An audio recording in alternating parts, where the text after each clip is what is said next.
ಮುಂದೆಯೂ ಅಂಗರವನ್ನು ಸಾರಿಸಿದ ರಂಗೋಲಿ ನೀಡುವ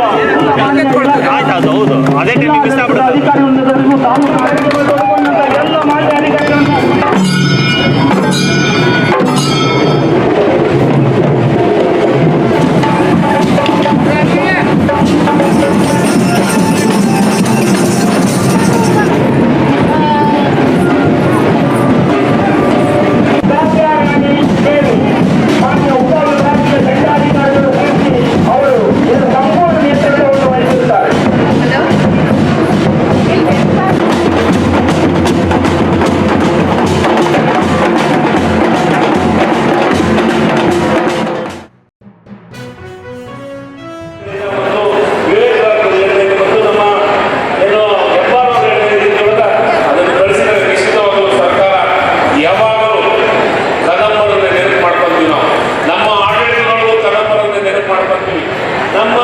ಪ್ರತಿಯೊಂದು ಆಡಳಿತಗಳು ಜಿಲ್ಲಾಡಳಿತ ರಾಜ್ಯದ ಆಡಳಿತಗಳು ಕದಂಬರು ಯಾವ ರೀತಿ ಅಭಿವೃದ್ಧಿಯನ್ನು ಮಾಡಿದರು, ಕದಂಬರು ಯಾವ ರೀತಿ ಜನಪರವಾದಂಥ ಕೆಲಸವನ್ನು ಮಾಡಿದರು, ಅದೇ ರೀತಿ ಸನ್ಮಾನ್ಯ ಮುಖ್ಯಮಂತ್ರಿಗಳಾದ ಸಿದ್ದರಾಮಯ್ಯನವರು ಕದಂಬರ ಆಡಳಿತ ವಿಶೇಷವಾಗಿ ಕದಂಬರು ಸಾಹಿತ್ಯಕ್ಕೆ, ನಾಟಕಕ್ಕೆ, ಜಾನಪದಕ್ಕೆ, ಸಂಸ್ಕೃತಿಗೆ, ಕಲೆಗೆ ಯಾವ ರೀತಿ ಪ್ರೋತ್ಸಾಹ ಕೊಟ್ಟಿದ್ದು ಅದೇ ರೀತಿ ರಾಜ್ಯದ ಮುಖ್ಯಮಂತ್ರಿಗಳು ಇದಕ್ಕೆಲ್ಲವೂ ಪ್ರೋತ್ಸಾಹ ಕೊಡುವಂಥ ಕೆಲಸವನ್ನು ಮಾಡ್ತಾ ಇದ್ದಾರೆ.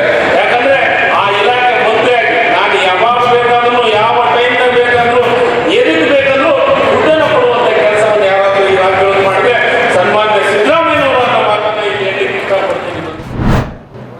ನಾನಿನ್ನ ವರದಿ ನೋಡಿಲ್ಲ. ನಾನು ನಿನ್ನೆ ಬೆಳಗಾಮು ಮಂಗಳೂರಿಗೆ ಹೋಗಿದ್ದೆ. ನೋಡ್ತೀವಿ, ಅದು ಇನ್ನೂ ನಮ್ಮ ಕ್ಯಾಬಿನೆಟಲ್ಲಿ ಚರ್ಚೆ ಆಗಬೇಕು. CM ಏನೋ ಇವತ್ತು ಅಸೆಂಬ್ಲಿಗೂ ಚರ್ಚೆ ಮಾಡ್ತೀವಿ ಅಂತ ಹೇಳಿದ್ದಾರೆ. ಆ ಥರದ ನಿರ್ಧಾರ ಯಾರೂ ತೆಗೆದುಕೊಳ್ಳೋದಿಲ್ಲ. ಸೊ ಅದರಿಂದ ಯಾರು ಕೆಲವು ರಾಜಕಾರಣ ಸ್ಟೇಟ್ಮೆಂಟ್ ಮಾಡ್ತಾ ಇರ್ತಾರೆ, ಬಟ್ ಸತ್ಯಾಂಶ ಏನು ಅಂತ ತಿಳ್ಕೊಂಡು ಎಲ್ಲರಿಗೂ ನ್ಯಾಯವನ್ನು ಒದಗಿಸ್ಕೊಳ್ಳುವಂಥ ಕೆಲಸ ನಾವು ಮಾಡ್ತೀವಿ.